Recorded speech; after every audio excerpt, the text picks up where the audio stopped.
Hello friends, welcome to RenwilEducate channel. Let's learn RRI function in this video. This RRI function returns an equivalent interest rate for the growth of an investment. Syntax RRI NVR, PV, FV.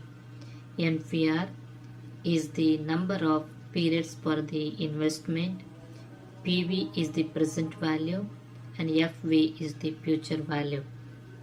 Suppose if I want to invest 6,000 over a period of, if the investment is 6,000 now and the future value is 93,000 for 120 months, the interest rate as per this example is 2.310%. Thank you friends. Kindly subscribe my YouTube channel RenwilEducate.